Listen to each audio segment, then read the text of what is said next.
are going live.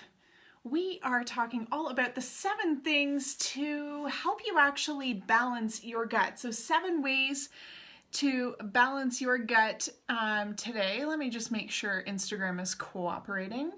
Oh, are we working? Are we working? Hello? Stand by, guys. Let's just make sure we're going live here. Okay, I don't know. It's not seeming to work, so no problem. We're just going to keep moving forward. We're talking about the 7 ways to balance your gut today. And, you know, I find something really fascinating. I talk to hundreds and hundreds of people a week who are struggling with their gut issues. And what's really interesting is so many people have tried endless things. They've tried laxatives, antidiarrheals, they've tried probiotics, they've tried enzymes, they've tried fermented foods, they've tried changing their diet, they've tried restricting foods, they've tried all these different things to try to help them fix their gut. And yet it's not working. And the most fascinating thing is when we finally take a fine-tooth comb through this to figure out, you know, what is going on, what might be missing, and what's actually preventing them from moving forward. The number one thing that is keeping people stuck from actually seeing results is that they're missing critical pieces of the puzzle. And oftentimes they're taking a lot of really beneficial things. Like on paper, these are good things. Example, a probiotic. It's a helpful tool. However, it on its own isn't going to fix the problem, right? And changing your diet, going dairy-free on its own isn't going to fix the problem. Neither is gluten-free. And so what ends up happening is you try so many things, and then when nothing works, you get so frustrated. You feel hopeless. You feel like, is it even possible for me to fix this? And then when your doctor's telling you that, sorry, that, you know, everything's normal, you're just shitting your pants, but all of your labs are coming back within range. So you, my friend, are the poster child of health. And you're thinking that can't be possible because I have raging diarrhea, or I haven't pooped in 2 weeks, or I am bloated and seriously look like I'm 7 months pregnant. And if one more person asks me when my due date is, I am going to snap. It's not okay, right? And so when you get to this emotional state, you feel like you're going to lose your cool, right? And it starts to really weigh on you, and you start to kind of wonder, maybe this is going to be the rest of my life. And then slowly, what was, you know, maybe a couple of months of bad gut issues turn into 6 months, turn into a year, turn into 10 years. And, you know, we were just talking with a gal earlier today. It's been 20 years of her suffering with these gut issues.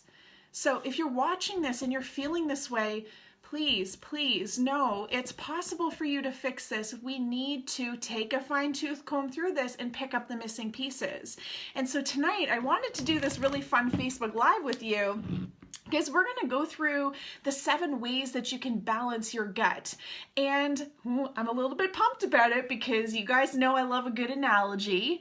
And so we're going to reference your gut just like your garden, and we're going to build a garden together. Okay? Now, the thing that I want you to really take away from this is that all of the 7 ways are really important. There's not just one that's going to be the bullet that's going to just go in there and fix it all, and you're going to be set for the rest of your life, right? You need to get on a full, responsive gut repair system. And so that's why a probiotic on its own didn't fix this. It's why going dairy-free, gluten-free on its own didn't fix it. You want to know why?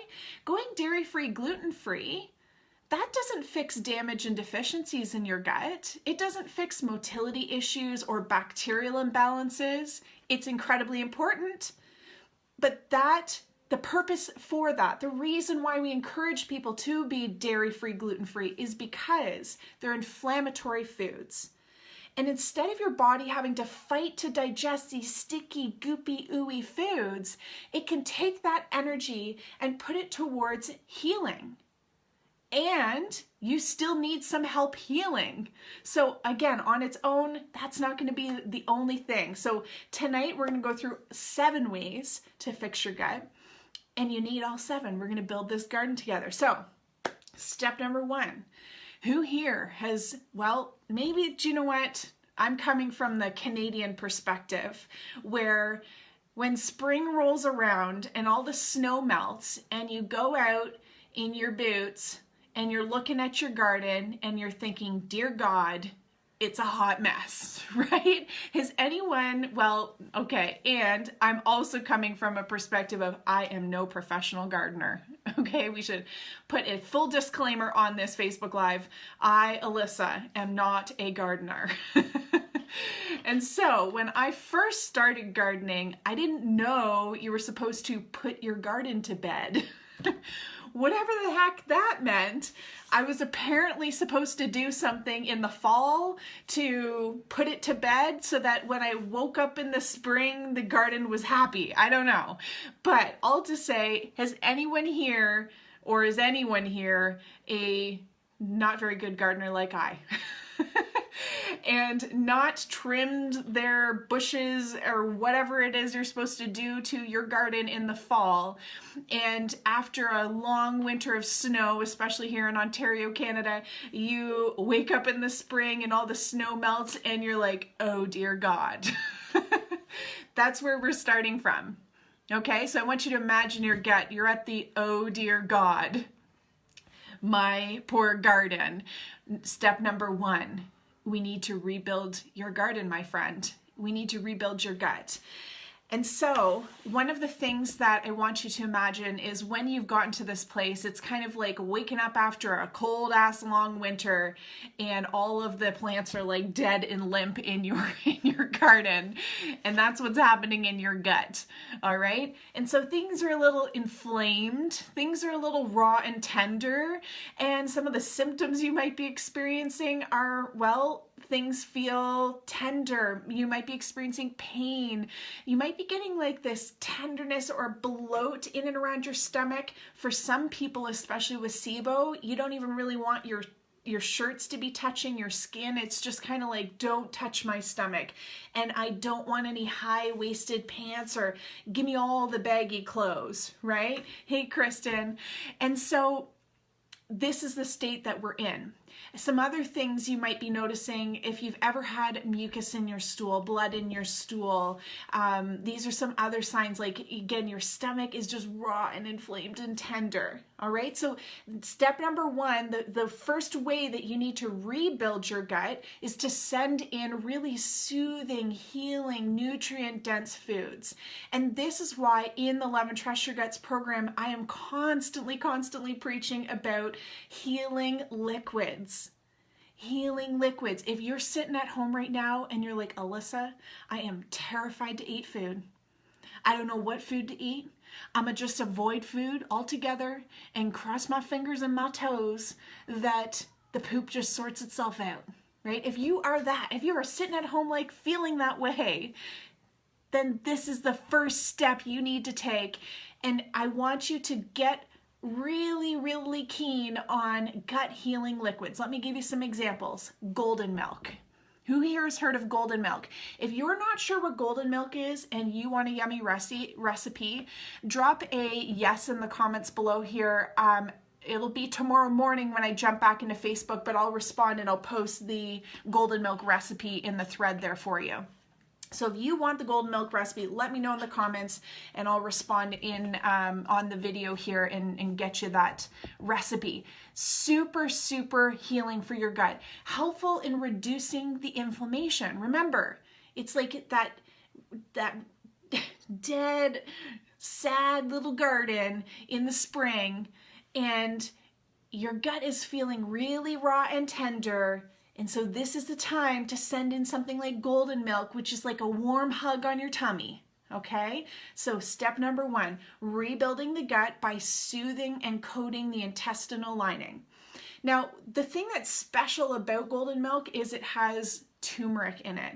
Now, turmeric is a really great root. It's a healing root that helps to reduce inflammation, and that's why we are all for this type of gut healing liquid. All right, so again, if you're scared of all the foods, rely on the liquid, the really nutrient dense liquids. Okay, step number 2, we're building our garden here. Okay, we're starting to build our garden. We have rebuilt the hot mess that it was by helping to soothe and, oh my goodness, where are my words? I'm plugging you in because, of course, my phone's about to die, which is just typical Alyssa. Soothe and coat. My God. Thank God it's Friday tomorrow. I have thought it was Friday pretty well every day of this week since Monday. So if that's not wishful thinking, I don't know what is. So soothe and coat. Step number 1. Step number 2. Okay. Step number 2. Now we need to start tending to your garden. So if this is your first time building this garden, your soil is probably looking pretty flat, pretty dead looking. And I don't know about you, if you've ever noticed this, but in my experience, my inexperience of gardening, I remember I'd go out and look at my garden and the soil was like cracked. It was so dry, it looked like the Sahara Desert, basically. And so that soil wasn't particularly healthy. And so the purpose of tending to your garden is we need to add some more soil to your garden at this point, okay? So when it comes to your gut, we need to add more soil. All right, now stay with me here because the next couple of steps are really important. So what does it look like to add good soil to your gut? Well, I'm talking about fuel, guys. I'm talking about the foods that you're eating. Now, you wouldn't lay a bunch of rocks down in your garden and then plant seeds in just plain old rocks, right? You certainly wouldn't lay a slab of cement down and be like, there she be, we're gonna plant some flowers in that baby, right?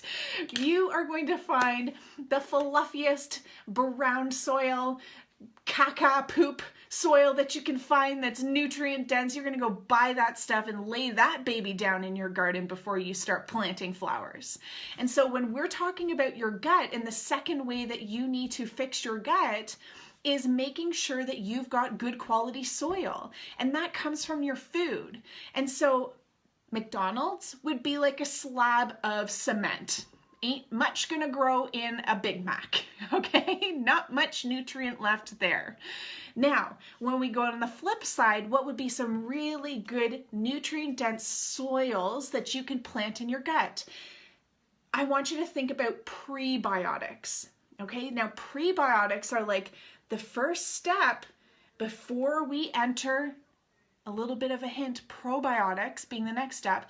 So prebiotics, these are the nutrients that your good bacteria are going to live off of, aka the soil, right? And so I want you to start thinking about foods like garlic, onions, artichokes, beans and legumes if you tolerate them, dandelion greens, okay? Basically, eat whole foods. Eat whole foods. Now, some of you might be sitting at home watching this being like, can't do that. Can't eat that. Not me. I'm on a low FODMAP diet. And it says don't touch whole foods within a 10-foot pole. I just can only have a small amount of broccoli. Right?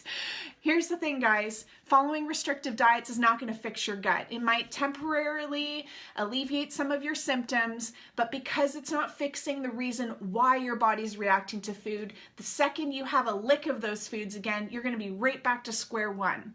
The other fascinating thing that I find out in the world of gut health is the low FODMAP diet has you eliminating foods like garlic and onions, which actually help to feed your good bacteria, which is why we're talking about this soil. They help to feed your good bacteria, and they help to kill off bad bacteria.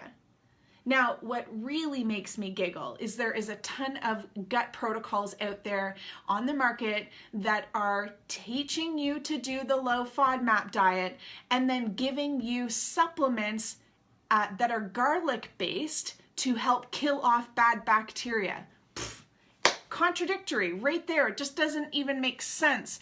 Garlic is not the problem, guys. Please, for the love of God, stop taking out whole foods. You need these whole foods to help to prime your soil so that we can go into step number 3, the third way that you can start to balance your gut. And that is, it's time to plant the seeds. We are going to plant some seeds in your garden. Now that your soil is healthy, it's rich, it's nutrient dense, you've got all of the dang foods in there that are filled with vitamins and minerals and all of the goodness, we're going to send in the good bacteria, your probiotics. All right, now, I know you guys are watching this and thinking, okay, Alyssa, which one should I take? I'm ready. And I can't tell you. I can't. Do you want to know why? The reason why is because I don't know the individual strains that your body needs, right? Every single person watching this video right now requires different strains of bacteria. And there are so many false promises in the gut health industry, big, bold promises that don't deliver, that are based off of assumption. And I'm just not going to put us in a position where we assume that you need a specific strain of bacteria and that I tell you, go spend your hard-earned dollars on this one box and it's going to fix it all. It just doesn't work like that. Okay, so what I want you to understand, however, are what do these bacteria do? So there's two different categories of bacteria. All right, so if you've ever looked at a probiotic supplement, you'll probably notice that there's one umbrella group called lactobacillus strains, and then there's another umbrella group called bifidobacterium strains. So your lactobacillus strains, they help your tummy, they help your gut, they're good for bloating, they're good for gas, sort of upper GI issues, all right?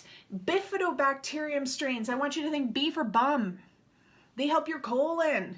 If you're constipated, you got diarrhea, you're farting up a storm, then you're probably going to need more bifidobacterium strains. And then that is, you know, even just a starting place. Underneath each of these umbrellas, there's even more strains. So like Lactobacillus acidophilus or Bifidobacterium bifidum, right? So there's so many different types of strains.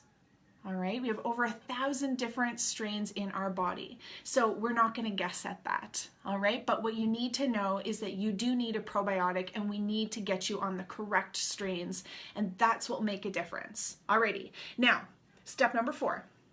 The fourth way that you can rebalance your gut is pest control.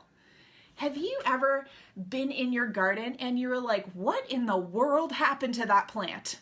I'll never forget growing up, my dad really loved growing vegetables in our backyard. And it was more just like a hobby. My parents were self-employed, so often the plants didn't do too well because we were so busy with life, but it was a fun little side project that happened. And I'll never forget this one year when we went out to the garden and there were these big, like gnarly, fat, juicy caterpillar, I guess, type slug looking things that just annihilated the tomato plants. This is what I'm talking about, guys, is pest control. So when we're talking about your gut, there is an overgrowth of bad bacteria. It's not a question of if you've got it, it's how bad is it? All right? When we get to this point in our life where you are struggling with these types of gut issues, gas, bloating, diarrhea, constipation, there's no question. It's there. And it's there because we've never been taught how to do maintenance on our gut to prevent these opportunistic bacteria from coming in the first place. So what we have to do is weed the garden. All right, you gotta kick out the bad bacteria. And there's many different types of bacteria. It could be SIBO, which stands for small intestinal bacterial overgrowth. It could be Candida, which is a yeast overgrowth. You could have H. pylori. You could have parasites. So there's lots of different types of bacteria that we have to go and uncover and figure out which type of pest control we need for your poor tummy. And something that I want you to keep in mind is, again, garlic, your best friend, is really, really helpful in helping to keep these bacteria away and helping to kill them off if there is a presence of overgrowth. So please, for the love of God, do not take out garlic. Okay? Now, garlic is great, so is coconut oil. If you are watching this and you find that you have itchy skin, like itchy eyes, nose, ears, bum, maybe even under the breast, vaginally, anything, even between your toes, if you're getting sort of fungal dampness happening, coconut oil is fantastic. Apply that topically. That will help to manage the symptom. All right. And another great spice that you can cook with is oregano. So weed your garden with these types of beneficial foods. And then when you're ready and you're needing some help, we need to get you some bigger guns, so to pull out the big guns, and some specific supplements that are catered to your individual body to help you do deeper weeding work. All right. Now, step number 6. You're midsummer, your garden is growing and it's looking pretty good, but the soil is starting to kind of look a little dry. The heat of the sun is getting to it. The wear and the tear is getting to it. And so we need to freshen up your soil. And this is where we want to focus on fertilizing. So when we talk about fertilizing your gut, it means that you can't just set it and forget it. Right? You can't just take a probiotic and be like, there we go, I'll be good for the rest of my life. You're going to have to continue to nurture and love your gut. It wears out just like your car does. And so fertilizing, the purpose of fertilizing is kind of like an insurance plan to make sure that you are addressing any potential deficiencies that might be happening in your soil, aka your gut. All right, now some of the deficiencies that are really common within our gut that can keep us stuck are not enough good bacteria, not enough digestive enzymes, also vitamins and minerals. So these are the kinds of deficiencies that we have to go and explore for you. And the reason we are going to fertilize your gut is so that we can have that insurance plan and make sure that you're digesting your foods, that you don't have bad bacteria coming in and taking over because you didn't have enough of the good guys keeping them out. And making sure that you're getting the vitamins and minerals and absorbing those from your foods so that you can be in balance, so that your health can be in balance. If you can imagine your gut kind of like the hub of your body, and as it breaks down and digests your nutrients, it'll take vitamin A from your carrots and send it up to your eyes, help your eyeballs be good and healthy. And it'll break and digest down your meats and your proteins, and it'll get the collagen from that meat, and it'll send that to your skin so your skin can be vibrant and young and healthy looking. Right? So these deficiencies will start to deteriorate other parts of your system, which is why we often see skin issues and other what feels like unrelated issues actually connected to your gut. Okay, so it could be brain fog, memory issues, cravings, skin issues, hormone imbalances. It all connects back to your gut. So fertilizing your soil, all right, by addressing the deficiencies is going to be critical. And in the Love and Trust Your Guts program, it's why we put you through Mega Gut Repair, so that we're not just addressing the damage and deficiencies today, but we're preventing them from reoccurring again. Pretty cool, right? All right, now, number 6. I think we're on number 6. I think I'm counting right still. Number 6 is all about hydration. Again, we don't want your garden looking dry like the Sahara Desert. You need to hydrate. And your stool, your poop, is mostly made up of water. And so if you are not getting enough water, you're going to be constipated potentially. But just because you have diarrhea doesn't mean you're not doesn't mean you're hydrated. In fact, it especially makes you dehydrated. So we want to make sure you're constantly hydrating daily. If you're unsure how much water you should be drinking, you want to take your body weight, divide it by 2, and that gives you the number of ounces of water you should be drinking in a day. So for easy math, If you are 200 pounds, you would divide by 2, you'd get 100. And that means you need to drink 100 ounces of water per day. Okay? Really critical. So, staying hydrated. That's the sixth way that you need to keep your gut in balance. Now, the last way. This one is really critical. This is all about maintaining your garden. Now, we're talking about like deadheading the flowers. I learned that this summer, that as soon as the flowers start to die, you're not supposed to just let them hang out there. So I learned all about deadheading, and wow, did you know that the flowers grow a lot faster when they're not dealing with all the dead shit hanging off of it? And that is exactly what I want you to think about in your gut. We need to deadhead, we need to maintain, we're going to churn the soil, we're going to water the soil. We're going to integrate this into a day-to-day lifestyle. Okay, so when I'm talking about the 7th way that you're going to maintain your gut here is by continuing to do these gut practices. So drinking the water, continually feeding the soil, continually planting new seeds, probiotics, continually weeding, taking out the bad bacteria. Okay? Because if you're not actively continuing this, then you are going to just continue to deplete. It's kind of like your car. It goes through wear and tear every single day. And that's why we do oil changes on the car. We'd never skip an oil change, especially not for the life of the car. And we especially wouldn't just do one oil change and be like, all right, she's good for the rest of her life. Right? You continue to do this consistently, because otherwise you'd need a new engine, and that's dang expensive. So you do the darn oil change. And so I want you to look at it just like your gut. Your gut is going through wear and tear on a daily basis. It's why you consistently do maintenance on your gut. All right? And you do that through practicing these things. Again, good food, planting prebiotics to feed your probiotics, and then weeding out the bad bacteria and staying hydrated. Okay? So, does anyone have any questions? That's a pretty big run through, eh? We just went through a ton of information. We just built a whole garden together. And guys, I want to hear from you. Let me know which of the 7 you're going to get started with. This it's not a marathon race or anything like that. So you do have to work to integrate all of them at some point, but start with just one. So let me know in the comments, which one are you going to start with? And then let's get you some support. All right, guys, if you thought this was helpful and you want to keep building your garden with me, then can you do me a favor?